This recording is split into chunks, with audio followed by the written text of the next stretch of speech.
حضرت سیدنا عیسیٰ علیہ السلام کے زمانے میں ایک قبیلہ تھا جو اپنی جوان بیٹیوں کو بیچا کرتا تھا۔ ان کے آباء و اجداد سے یہ رسم چلی آ رہی تھی، یہ کاروبار چلا آ رہا تھا۔ حضرت عیسیٰ علیہ السلام کا دور مبارک ہے، آپ کے دور میں آپ سے کہیں زیادہ دور ایک قبیلہ رہتا تھا، وہ جوان بیٹیوں کو بیچتا تھا۔ جیسے ہی جوان بیٹی بالغہ ہوتی تھی، جیسے ہی وہ جوانی کی دہلیز پر قدم رکھتی تھی، تو اس کا بھائی یا اس کا باپ اسے لے کر بازار جاتا، وہاں جا کر بیٹی کی بولی لگتی تھی۔ ایسے ہی ایک بدقسمت شخص کی بیٹی جوان ہوئی، بالغہ ہوئی، بالغہ ہونے کے بعد جوانی کی دہلیز پر جیسے ہی بیٹی نے قدم رکھا تو باپ بڑا ہی خوش ہوا کہ اب پیسے کمانے کی باری آ گئی ہے۔ باپ نے کیا کیا، بیٹی کا ہاتھ پکڑا، بیٹی کو گھر سے نکالا، شہر کی طرف چل دیا، بازار کی طرف چل دیا۔ چلتے چلتے، اٹھتے بیٹھتے، گرتے سنبھلتے، آخرکار بازار میں جا ہی پہنچا۔ جا کر بیٹی کی بولی لگائی، اعلان کیا، ہے کوئی مجھ سے خوبصورت بیٹی خریدنے والا؟ میری بیٹی نئی بالغہ ہوئی ہے، استغفر اللہ۔ میری بیٹی نے جوانی کی دہلیز پر قدم رکھا ہے، میری بیٹی کنواری ہے، دکھنے میں تو پری ہے، اس کا چہرہ اس قدر خوبصورت ہے، اللہ تعالیٰ نے میری بیٹی کو اس طرح کا حسن و جمال دیا ہے کہ چاند بھی دیکھے تو شرما جائے۔ باپ اعلان کر رہا تھا، بولی لگا رہا تھا، ہے کوئی مجھ سے میری خوبصورت بیٹی خریدنے والا؟ سستے داموں میں دینے کے لیے تیار ہوں۔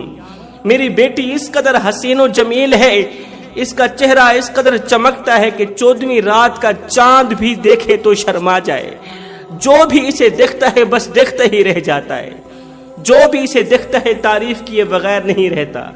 میری بیٹی کا اٹھنا بیٹھنا اچھا ہے، اچھے اخلاق والی ہے، اچھے کردار والی ہے۔ آج دیکھتا ہوں کس کی قسمت کا ستارہ چمکتا ہے کہ میری بیٹی کو خرید کر جاتا ہے۔ کون ہے اس خوبصورت لڑکی کی ڈیمانڈ پوری کرنے والا؟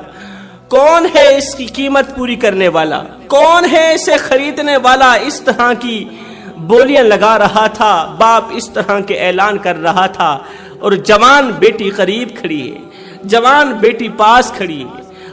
جوان بیٹی نے جیسے ہی باپ کے منہ سے اس طرح کے اعلانات سنے، اس طرح کی باتیں، اس طرح کے جملے سنے، تو بیٹی کانپنے لگی، بیٹی رونے لگی، خون کے آنسو بہا کر کہنے لگی، ابا حضور، میرے جیسی بیٹیاں بہت مل جائیں گی آپ کو، لیکن آپ جیسا باپ مجھے نہیں ملے گا۔ ابا مجھ پر رحم کرو، مجھ پر ترس کھاؤ، مجھے کیوں فروخت کر رہے ہو؟ مجھے کیوں بیچنا چاہتے ہو؟ کیوں اپنے نام پر بدنما دھبا لگانا چاہتے ہو؟ ابا میں تمہاری بدنامی کا ذریعہ نہیں بننا چاہتی، ابا مجھے مت بیچو، مجھے اپنے پاس رکھو، جب تم بوڑھے ہو جاؤ گے نا تو پھر میں تمہاری خوب خدمت کروں گی۔ ابا جس طرح میں تمہاری خدمت کرتی چلی آ رہی ہوں، ابا تیرے بخار کو اپنا بخار سمجھوں گی، تیری ہر پریشانی کو اپنی پریشانی سمجھوں گی۔ مجھے کھانے کے لیے روٹی نہ دینا، پینے کے لیے پانی نہ دینا، بس رہنے کے لیے چھت دے دینا، یہی احسان میرے اوپر کافی ہے۔ میں بس ساری زندگی تجھے ابا ابا کہہ کر پکارتی رہوں گی، خوش ہوتی رہوں گی، تیری خدمت کرتی رہوں گی۔ بیٹی رو رو کر فریادیں کر رہی تھی، ابا مجھے کسی کے ہاتھوں مت بیچو، پتہ نہیں کوئی میرے ساتھ کیسا سلوک کرے گا، مجھے خرید کر جانے والا میرے ساتھ جانوروں کا سا سلوک نہیں کرے گا، میرے ساتھ درندوں کا سا سلوک نہیں کرے گا۔ جوانوں، آج کس کس کا رونا رویا جائے؟ وہ تو کل کی بات ہے نا، وہ تو پرانے دور کی بات ہے نا۔ آج کا اگر رونا رویا جائے، آج کی اگر بات کی جائے، جس دور پہ نازاں تھی دنیا، ہم اب وہ زمانہ بھول گئے۔ اوروں کی کہانی یاد رہی، خود ہوش میں آنا بھول گئے۔ ہمیں اوروں کی کہانی تو یاد رہی ہے، اوروں کے قصے تو یاد رہے، مگر اپنے قصے بھول گئے، اپنی کہانیاں بھول گئے۔ آج کس کس کا رونا رویا جائے؟ آج ایک شخص کہتا ہے، جی میرا جو داماد ہے نا وہ ڈاکٹر ہے، میرا داماد انجینئر ہے، میرا داماد ملوں کا مالک، وہ فیکٹریوں کا مالک، وہ بڑا ہی مالدار ہے، وہ بڑا ہی رئیس ہے، بڑا ہی امیر ہے۔ میں نے کہا، بھائی تیرا داماد سب کچھ ہے، وہ مالدار بھی ہے، وہ امیر بھی ہے، اتنا بتا دے کہ وہ ڈاکٹر تو ہے، اس کے نیچے 1 کروڑ کی گاڑی تو ہے، اس کے نیچے اقتدار کی کرسی تو ہے، وہ مالدار تو ہے، وہ صاحب استطاعت تو ہے، تیرا داماد سب کچھ ہے، وہ MNA MPA، وہ رئیس ہے، وہ چیئرمین ہے، وہ نمبردار ہے، وزیر ہے، مشیر ہے، وہ سب کچھ ہے، مجھے اتنا بتا دے کہ وہ انسان بھی ہے۔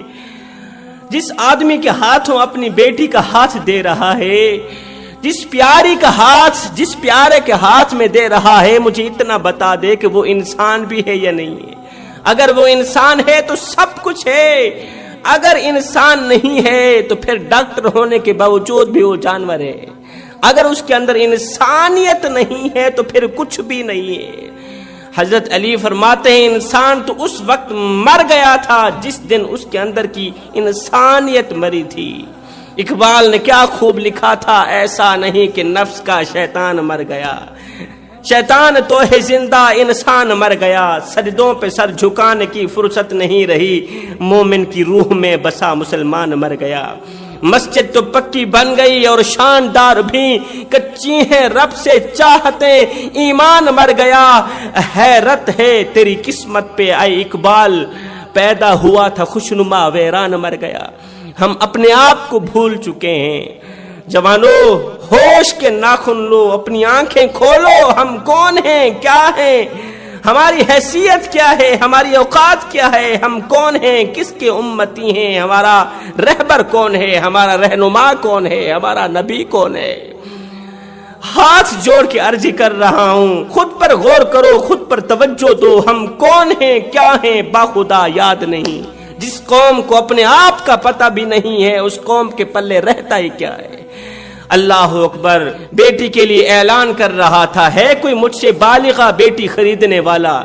خوبصورت بیٹی ہے، شادی کے قابل ہو گئی ہے، جو بھی اس کے ساتھ رات گزارے گا مجھے دعائیں دے گا، ڈھیروں دعائیں دے گا۔ اس طرح کی نازیبا باتیں کر رہا تھا کہ وہاں سے حضرت سیدنا عیسیٰ علیہ السلام کا گزر ہوا۔ حضرت عیسیٰ علیہ السلام نے جب ایک لڑکی کو روتے ہوئے دیکھا، خون کے آنسو بہاتے ہوئے دیکھا، کسی شخص کے آگے عرضیاں کرتے ہوئے دیکھا کہ خدا را مجھے مت بیچو، مجھے مت بیچو، جب بیٹی نے باپ کو بار بار اعلان کرتے ہوئے دیکھا، بار بار بولی لگاتے ہوئے دیکھا، تو وہ جان گئی کہ اب یہ مجھے بیچے بغیر نہیں رہے گا، اب یہ پیسہ لے گا ہی لے گا، اسے امیر بننے کا بڑا ہی شوق ہے، اب ہر حال میں مجھے بیچ کر ہی دم لے گا۔ تو بیٹی نے ہاتھ جوڑ کر عرض کی، ابا حضور اگر بیچنا ہی ہے، بیچنا لازم بن چکا ہے، تو پھر کسی انسان کے حوالے کرنا، کسی درندے کے حوالے مت کرنا، کسی انسان کے حوالے کرنا۔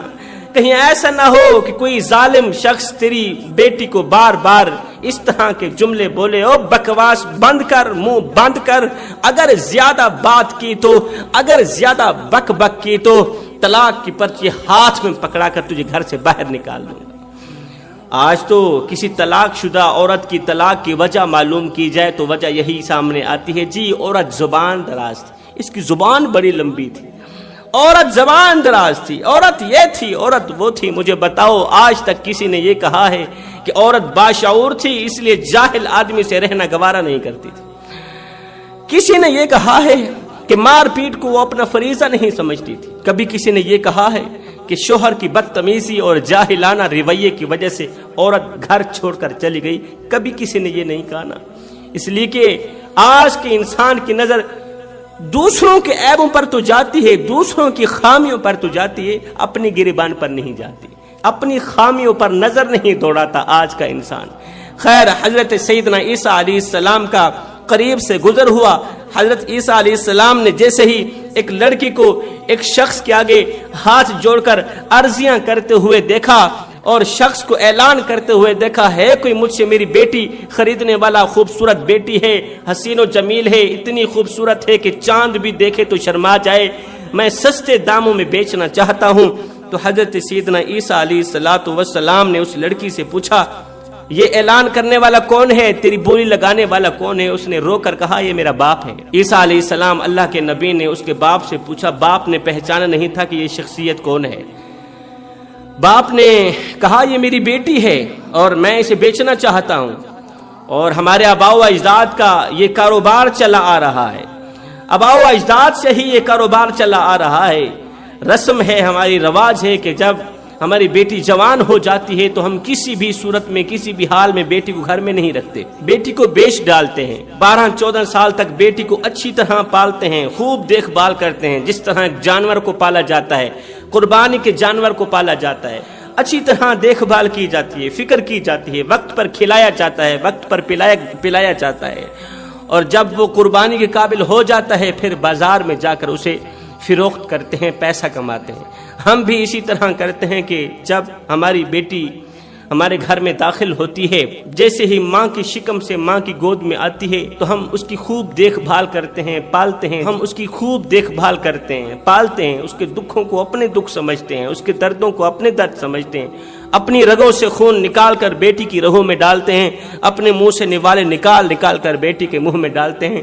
لیکن جب ہماری بیٹی جوانی کی دہلیز پر قدم رکھتی ہے، جب ہمیں پتہ چلتا ہے کہ بیٹی بالغہ ہو چکی ہے تو ہم بیٹی کا ہاتھ پکڑ کر اسی بازار میں لے کر آتے ہیں، بولی لگاتے ہیں، بیٹی کو ہر حال میں بیچ کر پیسہ لے کر ہی دم لیتے ہیں۔ اللہ کے نبی نے فرمایا، اچھا تو تیرا باپ بھی بیٹیاں بیچتا تھا؟ اس نے کہا جی میرا باپ بھی بیٹیاں بیچتا تھا۔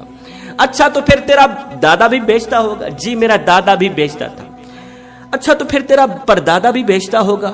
اس نے کہا کہ یہ ہمارے آباء و اجداد سے سلسلہ چلا آ رہا ہے، یہ کاروبار ہمارے آباء و اجداد سے ہی چلا آ رہا ہے، ہم بیٹیوں کو بیچ کر ہی مالدار بنتے ہیں اور کھاتے پیتے ہیں، خوب عیاشیاں مارتے ہیں۔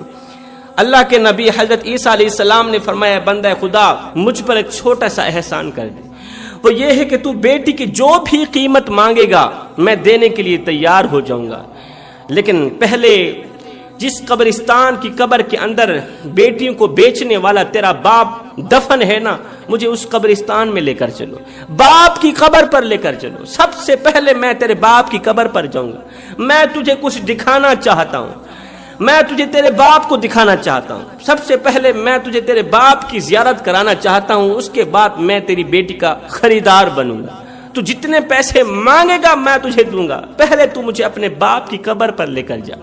وہ شخص بڑا ہی خوش ہوا، خود کو کہنے لگا دکھنے میں تو یہ بڑا ہی مالدار لگتا ہے، کیوں نہ اسے باپ کی قبر پر لے چلتا ہوں، باپ کی قبر پر لے چلتا ہوں، اس کے بعد منہ مانگے پیسے لوں گا، بیٹی دے دوں گا۔ اللہ اکبر! وہ تو اللہ کے نبی تھے، وہ تو اسے کچھ دکھانا چاہتے تھے، وہ تو اس کی زندگی بدلنا چاہتے تھے۔ قصہ مختصر جوانوں، اس شخص نے حضرت عیسیٰ علیہ السلام کو ساتھ لیا، چلتے چلتے، اٹھتے بیٹھتے، گرتے سنبھلتے، بیٹی کو ساتھ لے کر، حضرت عیسیٰ علیہ السلام کو ساتھ لے کر اسی قبرستان کے اندر جا پہنچے جس قبرستان کی قبر کے اندر اس کا باپ جہنم کی آگ میں جل رہا تھا، جس کے نیچے بھی آگ تھی، دائیں بھی آگ تھی، بائیں بھی آگ، اوپر بھی آگ تھی، جس کی قبر جہنم کے گڑھوں میں سے گڑھا بنی ہوئی تھی، جو قبر کے اندر چیخ رہا تھا، پکار رہا تھا۔ باپ کی قبر پر حضرت عیسیٰ علیہ السلام کو لے کر گیا۔ جوانوں توجہ طلب بات ہے، اللہ کے نبی حضرت عیسیٰ علیہ السلام اس کے باپ کی قبر کے سرہانے کھڑے ہوئے، دونوں ہاتھ اٹھائے، دعا کی، اور میرے کریم رب، رات کو دن میں بدلنے والے رب، آج ایک کرشمہ دکھا، اس کی زندگی بدلنے کا ذریعہ بنا دی، کوئی ایسا کرشمہ دکھا جو اس ظالم باپ کی زندگی بدل دینے کا ذریعہ بنا دے، اسے کوئی ایسا منظر دکھا جو اس کے اندر انقلاب لانے کا ذریعہ بنائے۔ اللہ، اس ظالم کو، اس منحوس کو، بیٹی کو بیچنے والے باپ کو کوئی ایسا منظر دکھا جو اس کے اندر انقلاب لانے کا ذریعہ بنے، سچی اور پختہ توبہ کرنے کا ذریعہ بنے، تاکہ آئندہ اس کے خاندان میں سے کوئی بھی بیٹیوں کو بیچنے کی جرت نہ کر سکے۔ اللہ کے نبی نے دعا کی، دعا کرنے کے بعد اللہ کے نبی نے فرمایا، اے بیٹی کو بیچنے والے باپ، اب اس طرح کر، اپنے کان باپ کی قبر کے قریب کر، تیرا باپ اندر سے کچھ کہہ رہا ہے، باپ کی آواز تو سن۔ اس بیٹی کو بیچنے والے باپ نے جیسے ہی اپنا کان قبر کے بالکل قریب کیا تو دنگ رہ گیا، حیران رہ گیا کہ قبر کے اندر چیخ و پکار ہے، باپ رو رہا ہے، باپ چیخ رہا ہے، کہتا ہے ہائے مجھے بچاؤ مجھے بچاؤ، میرے نیچے بھی آگ ہے، میرے اوپر بھی آگ، دائیں بھی آگ بائیں بھی آگ، ہائے میری قبر جہنم کے گڑھوں میں سے گڑھا بنی ہوئی ہے، خدارا مجھے اس عذاب سے بچاؤ، مجھے اس عذاب سے بچاؤ۔ بیٹے نے کہا ابا آخر تو دنیا میں کون سے ایسے گناہ کرتا تھا، کون سی ایسی خطائیں کرتا تھا، کون سے ایسے جرم کرتا تھا کہ ان جرموں کی وجہ سے آج تیری قبر جہنم کے گڑھوں میں سے گڑھا بنی پڑی ہے، تیری قبر کے اندر کیڑے ہیں بچھو ہیں جو تجھے چیخنے پر مجبور کر رہے ہیں اور تیری چیخ و پکار بلند ہوتی چلی جا رہی ہے۔ ابا بتا تو صحیح آخر تو دنیا میں کون سے ایسے کارنامے سر انجام دیتا تھا۔ اب باپ نے جو جملے بولے بیٹے کی زندگی بدل کر رکھ دی، بیٹے کو توبہ کرنے پر مجبور کر دیا۔ باپ نے کہا او مجھ سے میرا حال پوچھنے والے، میری 12 بیٹیاں تھیں جو بہت ہی خوبصورت تھیں، حسین و جمیل تھیں، اتنی حسین و جمیل تھیں کہ چاند بھی دیکھے تو شرما جائے، چاند بھی دیکھتا تھا تو شرما جاتا تھا۔ میں ان کو ایک ایک کر کے بازار لے گیا، اچھے داموں میں بیٹیوں کو بیچتا گیا۔ جیسے جیسے وہ بالغہ ہوتی گئی، جیسے جیسے وہ جوانی کی دہلیز پر قدم رکھتی گئی، ویسے ویسے میں انہیں بازار میں لے جا کر اچھے داموں میں بیچتا گیا۔ اور صرف میں بھی نہیں بیچتا تھا، میرا باپ بھی بیچتا تھا۔ صرف میرا باپ بھی اپنی بیٹی کو نہیں بیچتا تھا، اس کا باپ بھی یہی کاروبار کرتا تھا، یہی بزنس کرتا تھا۔ ہائے میں نادان نہیں جانتا تھا کہ بیٹی تو اللہ تعالیٰ کی رحمت ہوتی ہے، اور اللہ تعالیٰ اپنی رحمت ہر کسی کو عطا بھی نہیں کرتا۔ اللہ تعالیٰ تو جس شخص کو پسند کرتا ہے، اللہ تعالیٰ تو جس گھر کو پسند کرتا ہے اسی گھر میں بیٹی کو بھیج دیتا ہے، جس گھر کو پسند کرتا ہے۔ ہائے میں نے جس زبان سے بازار میں کھڑے ہو کر بیٹی کو بیچنے کا اعلان کیا تھا، جس زبان سے بیٹی کی بولی لگائی تھی کہ مجھ سے میری بیٹی خرید لو، میری بیٹی بڑی ہی حسین و جمیل ہے، نئی نئی بالغہ ہوئی ہے، نئی نئی اس نے جوانی کی دہلیز پر قدم رکھا، جس زبان سے میں یہ بولی لگاتا تھا آج اس زبان کو قبر کے کیڑے کھا رہے ہیں، اس زبان کو قبر کے مکوڑے کھا رہے ہیں۔ اللہ نے ایک کیڑے کی ڈیوٹی لگا دی جو روزانہ میری زبان کو کاٹتا ہے، وہ اس طرح کا زہریلا کیڑا ہے اور اس طرح کا کاٹتا ہے، اس طرح کی مجھے تکلیف دیتا ہے کہ اس کے ایک بار کاٹنے سے میں 70 گز زمین میں دھس جاتا ہوں۔ جن ہاتھوں سے میں بیٹی کو پکڑ کر گھر سے باہر نکلتا تھا، بازار کی طرف لے کر جاتا تھا، بیٹی کو بیچ کر جن ہاتھوں سے پیسہ لیتا تھا، مال لیتا تھا، آج وہ ہاتھ لوہے کی زنجیروں میں جکڑے ہوئے، جہنم کی زنجیروں میں جکڑے ہوئے، آگ کی زنجیروں میں جکڑے ہوئے۔ خدا کی رحمت کو بیچنے کے لیے جن پیروں سے چل کر بازار کی طرف جاتا تھا، گناہوں کی طرف جو پیر بڑھاتا تھا، جو قدم گناہوں کی طرف بڑھاتا تھا، آج قبر کے